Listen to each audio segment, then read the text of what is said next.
ba yung mga bakasyonista na mangungupahan dito? Kayo po ba si Aling Monica?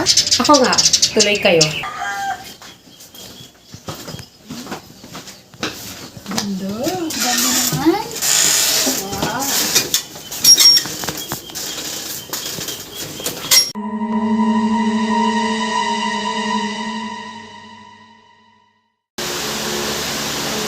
So, ito yung magiging kwarto nyo. Malaki naman itong kwarto. At ito naman yung magiging CR nyo. So, okay na ba yun sa inyo? Okay po. Ano naman yung nasa kabila? Hindi na ginagamit yung kabilang kwarto, so huwag mong buksan. Okay po.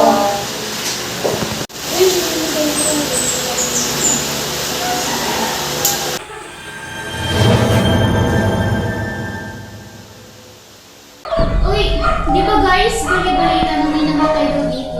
Totoo ba yun? Hindi yung totoo. Huwag kayong maniwala sa mga haka-haka lamang. Ano ba yan? Mukhang mag-brown out na naman.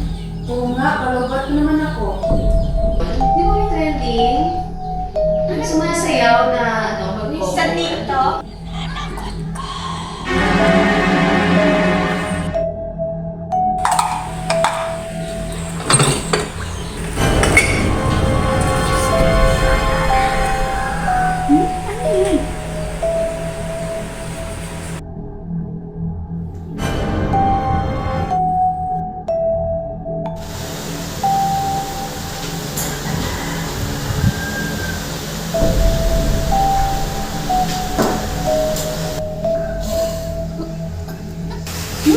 Asan na yun?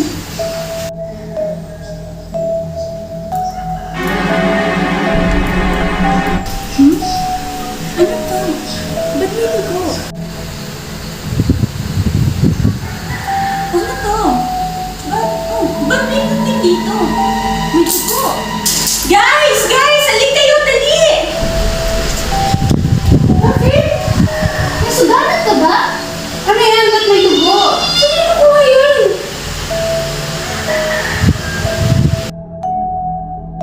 May nararamdaman ba kayong kakaiba sa bahay na ito? Akala ko ako lang. Nagkakaramdamin pala kayo. Sa totoo lang, unang pagpasok pa lang natin dito, parang may iba na akong nararamdaman sa bahay na ito. Ako din. Una, nung habang naghuhugas ako ng pinggan, na parang kung anong bumulong sa akin na hustisya raw. Sunod naman yung gunting na may tutok. Pagkatapos, minsan may nakakadinig ako na mga kalubog sa kabilang kwarto. Ako din, habang naliligo ako kagabi, may humawag sa akin sa likod, akala ko kayo yun. Hindi kayo na yung bali-balita dito na may namatay dito sa bahay na ito?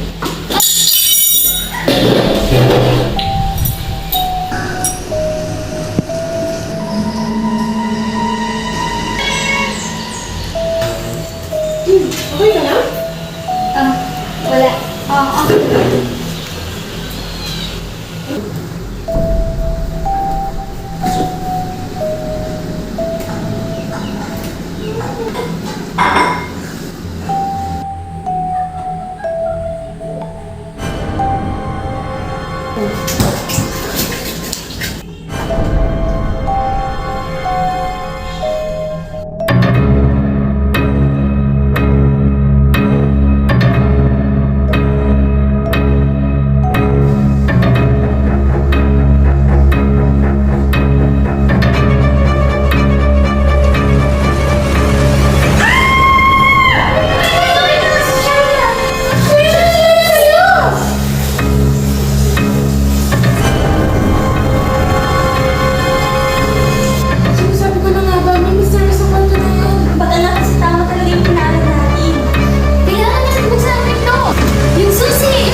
sinabi ko sa inyo, huwag kayong papasok dyan.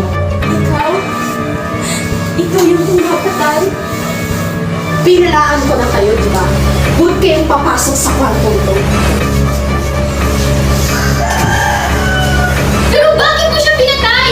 Wala kayong alam.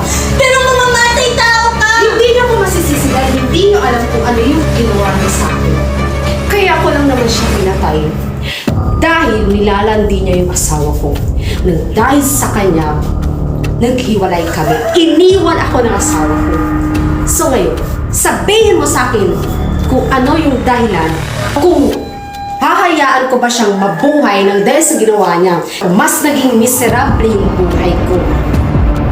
Ngayon, tuklasin niyo na yung lihim ko, mas mabuting papatayin ko na rin kayo nang kaya ng ginawa ko sa kanya. Ano ka papatayin mo? Mamamatay mo! Eka!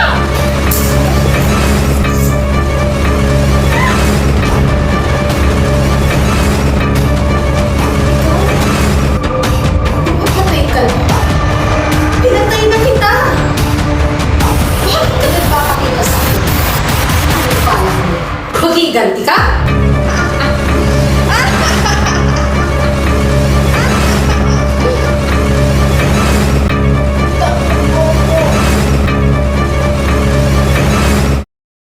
Tapos na, nakamit na ang hustisya. Ang nangyaring ito ay isang karanasan na kailanmay hindi namin maaaring malimutan dahil nagdulot sa amin ito ng nakakatromang alaala. Ngunit kahit ganun pa man, may tuwa sa puso namin dahil sa pakiramdam na sa hindi mga inaasahang pangyayari, naging daan kami para makuha ang hustisya ng taong nangangailangan nito.